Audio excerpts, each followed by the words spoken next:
Welcome les amis. Et oui, c'est Fafa de Wrestling Football aujourd'hui qui va s'occuper des WWE Info.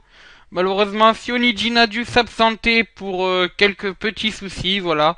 Nous lui souhaitons bien sûr un prompt retour sur le site. Donc aujourd'hui, dans ce WWE Info, nous allons parler des résultats de WWE SmackDown. Ensuite, nous allons parler de Booyaka Booyaka 619. Et oui, de Rey Mysterio. Ensuite, nous parlerons d'AJ Lee et nous terminerons par le Sud-Africain Justin Gabriel. Comme quoi, c'est un peu WWE Info international aujourd'hui. Non, sérieusement, passons aux résultats de WWE SmackDown, donc qui se sont déroulés. Donc qui a été préenregistré mardi et qui a été diffusé aux États-Unis, je crois vendredi. Et donc en début de match, nous avons eu un match en cage entre les Usos et Golden Stardust, et c'est les frères Dust qui ont conservé leur ceinture après un crossroad de Stardust. Oui, il utilise la même prise que Cody Rhodes, mais c'est pas sûr que c'est ça Cody Rhodes encore, hein. Voilà. Ensuite, Kane est venu faire une petite promo sur lequel il a dénoncé, il a dit d'abord que le comportement qui a été fait que le comportement d'Orton a été mal et que l'autorité a fait un très bon choix.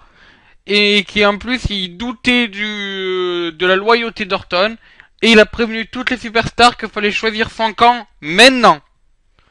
Voilà, ensuite nous avons un match entre Ryback et Cesaro, et c'est Cesaro qui continue sa série de défaites vu que Ryback a gagné. A noter qu'après le match, Kane est arrivé, il a dit un petit bonjour à Ryback, mais Ryback ça n'est complètement foutu. Pour être clair, net et précis. Ensuite, on a eu R-Truth et Adam Rose qui se sont battus. Et c'est R-Truth qui a gagné. A noter qu'après le match, Adam Rose s'est attaqué à Bunny. On s'attaque pas à Bunny. Oui, voilà, je suis toujours en déprime. C'était mon Bunny. Ensuite, nous avons eu un Pip Show. Et Mr. Pips, Mr. Captain Charisma Christian, avec comme invité spécial le Lunatic Fringe, Dean Ambrose. Mais en plein Pip Show, les lumières se sont éteintes et The Hit of World, Bray Wyatt, est arrivé et a annoncé que, attention, le père de Dean Ambrose était en prison. Voilà. Triste nouvelle bien sûr pour Dean Ambrose. Ensuite, on a une promo d'AJ Lee. Et alors, en backstage avec la magnifique Renee Young, bien sûr. Et alors que qu'AJ Lee, faisait sa petite promo, on a eu Brie Bella qui est venu s'excuser. Mais Nikki a attaqué AJ Lee par derrière avant de se plaindre que les excuses de Brie n'étaient pas sincères.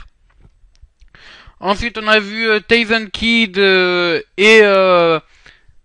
et deux filles, donc Summer et Leila en backstage. Natalia est arrivée et a dit à notre ami Tyson Kidd: Eh oh, Bibi, ça fait 5 messages que je t'envoie, pourquoi tu réponds pas?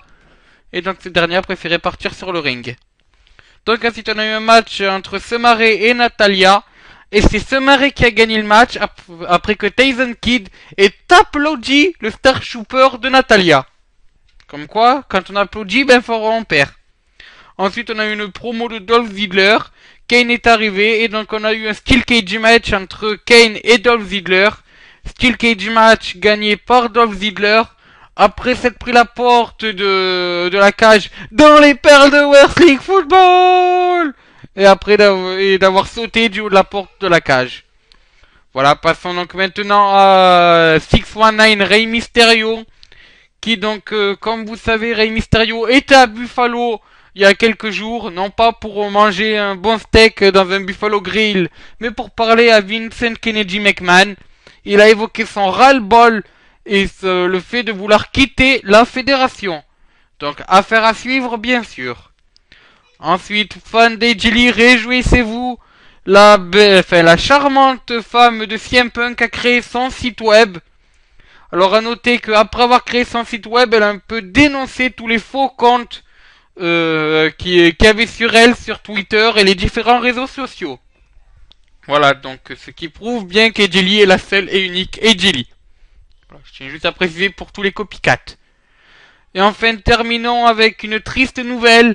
vu que ben le public qui a accueilli le Tour de France l'an dernier, le public anglais bien sûr, a pas apprécié l'arrivée de Justin Gabriel et lui a montré en scandant à tous ses matchs des You can't wrestle, tu ne peux pas catcher. Ce dernier a malheureusement mal pris ses propos et, mais attention, il faut apprendre avec une pince à épiler, serait parti et a décidé de rentrer aux États-Unis. Voilà, donc ben affaire à suivre pour savoir si c'est une storyline ou non. En tout cas, le jeune Sud-Africain aurait à première vue quitté la tournée européenne et donc vous ne le verrez sûrement pas à Paris-Bercy ou dans les autres villes dans lesquelles il comptait catcher. Je pense pas qu'il ait été prévu pour Paris-Bercy quand même, mais c'est pas grave. Voilà, ben écoutez, c'est sur cette triste nouvelle que se termine ce WWE Info. Je vous dis à ciao, bonsoir les amis.